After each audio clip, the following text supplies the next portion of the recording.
Trini Warriors was formed in 2010, late 2010, as my way of responding to what I perceive to be way too much environmental load on our country, in particular by the industrial centers in our country, the oil industry, the downstream petrochemical industry at Point Lisas, and also various other environmental concerns.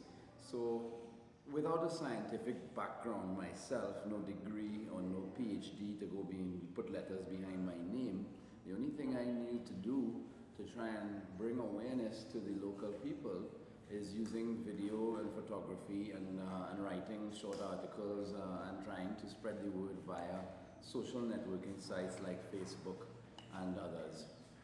So it started very small, and today we have just under 14,000 followers, and we do very simple work. We have no funding, we have no paid employees, myself included.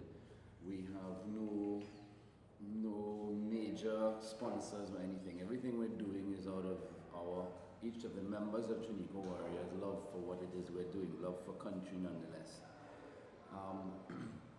Which brings me straight along to how we ended up here doing what we're doing today.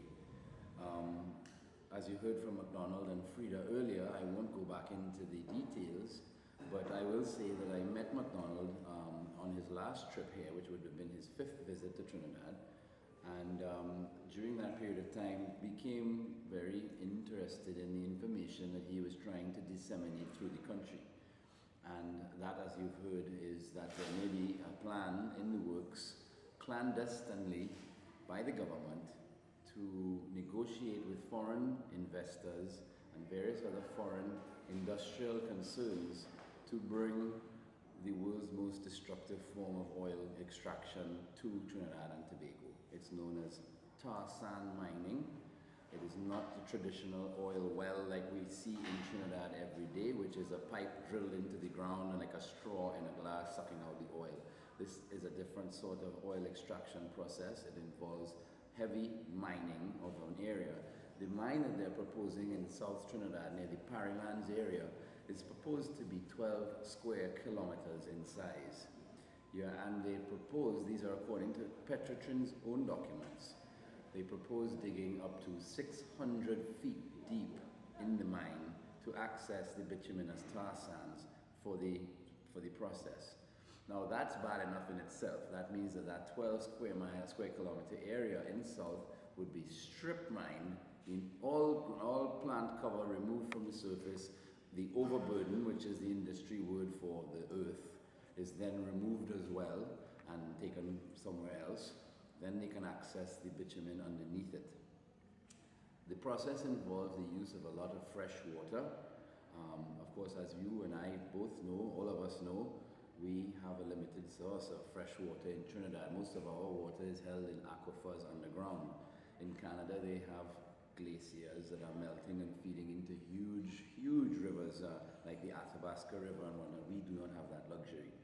So it takes between 3 and 6 barrels of fresh water to make 1 barrel of tar sand synthetic oil, and it also takes up to 2 tons of bituminous tar sands to make 1 barrel of oil from it. Another interesting point to note is that the tar sand oil that is made from the process is not very good for automobiles. It is not something that would be used here in our country. It is something that would be almost wholly exported to the United States for use in their military machine. They use the oil currently from Alberta to reduce their dependence on Middle Eastern oil. So that is why the push is for this technology to be developed in Western-friendly countries, because the United States needs the oil for their F-15 fighters and their whatnots. So it's not really going to benefit Trinidadians much more than cash returns, but at what cost? We're going to end up with heavily polluted groundwater sources. The people in the south of the island are going to end up either relocated or living next to a tar sand mine. That would mean that their families exposed to various diseases that we wouldn't have seen before, rare cancers that we may not have seen before, and it would mean that our Gulf of Paria would be put in even more load of environmental pollution. So the reason that McDonald came here, and I have been facilitating him through Trini Eco Warriors, and of course Frida from the Wet'suwet'en Nation, is that they are not even Trinidadians. They have left their country where they are already struggling to make sure that they are going to other countries to tell those people or warn them, give them foreknowledge of what the process involves, what the risks are, what the dangers could be, and then when the company or the government comes to them, to us, to say, look, we're bringing this fantastic idea for you, you will at least have an idea whether what you're being told is accurate or not. Oh, this is very interesting to most of us, new information.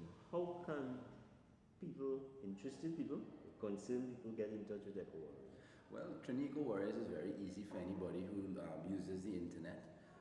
You just go on Facebook and type in www.facebook.com/ecoforum, and that will take you directly to the Trini Eco Warriors page, where you can click the like button and you will receive our posts following that. We are in the process of working on www.triniecowarriors.com. That will be launched soon enough. And also, if you want to learn more about tar sands and tar sand mining, Mr. Stainsby operates a website called www.oilsandstruth.org. And you can find out much more information about the industry practices. You can find out much more information about industry practices, the way the industry deals with the public when they're trying to get their interests seen to. And we hope that you choose to do so, so that if and when the time comes for Trinidad to make its choice, we make an informed one.